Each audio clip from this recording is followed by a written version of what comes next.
Dreams leave no scars. Keep in mind every hour that you are not a soul and a body, but that you are a mentality, an intelligence, a consciousness, a soul. This means that you cannot be hurt or touched or endangered by any material means or device. You are absolutely invulnerable to danger, safe under the shadow of the Almighty. Your identity is spirit, is life, not matter or corporeality. This life knows no malady, no beginning, no end. It is God Himself finding expression in you. You are as safe and eternal as He is. Knowing these things, you will approach any situation with calm confidence. You will realize that He holds you safe within His ample palm. His care and solicitude will not depart from you one single second. He is principle, animate, intelligent, benevolent principle. Principle sustains and directs you. Principle directs every individual that contacts you, whether practitioner, nurse, or doctor, which means that whatever is done around your environs is unerringly and rightly done. Have your local practitioner keep up the work. Have her put in plenty of time. I will stand by. There is no doubt about winning.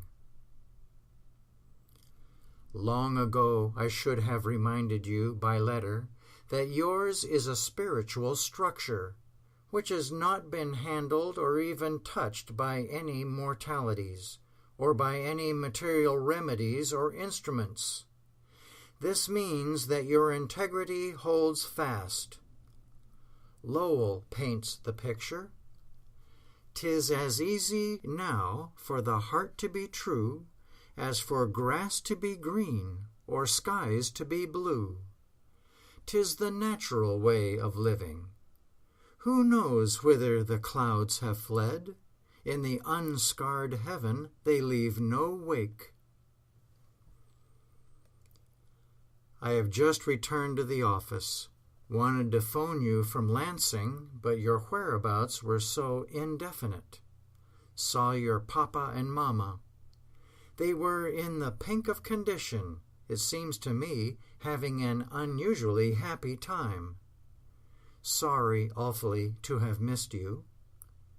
Somehow I would not rush into the doctor's hands. Cases like yours are straightened out by metaphysical treatment.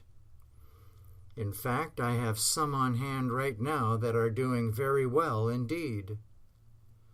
A little irritation in those inner parts, which are sensitive and out of sight, makes one think the world is coming to an end. The same irritation on the back of your hand would give you no concern at all. So try to minimize the thing. Try even to exterminate it. There is nothing to you but life in all its glory. And this glory has a permanence that cannot be disturbed, even temporarily. Suppose you write me again, rather more in detail, and we will see what can be done about it all. Perhaps you should consult the doctor further, but I cannot help thinking you should hesitate a bit and try milder methods. So the operation is over and you feel relieved. Well, it will be a comfort and a defense for you to say once in a while, "The malady was not, and the surgery was not.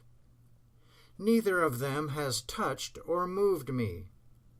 How could they when my structure is spiritual? Hence it is that I am still intact and sound. Nothing out of condition or out of place in my entire economy. Perfect peace and soundness prevail.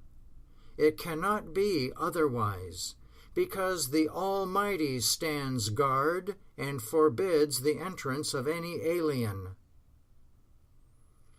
Then, as you begin to think about the Almighty, you gather courage to admit that He is so close as to be one with you, and you say, I am in Him, and He is in me. Since He is mighty, I must be mighty. Since He is eternal, I am also. Have you ever tried to say to yourself, perpetually exuberant life issues forth as me? If you try real hard, you can say it.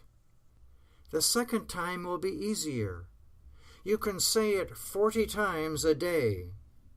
The mere saying will do something for you.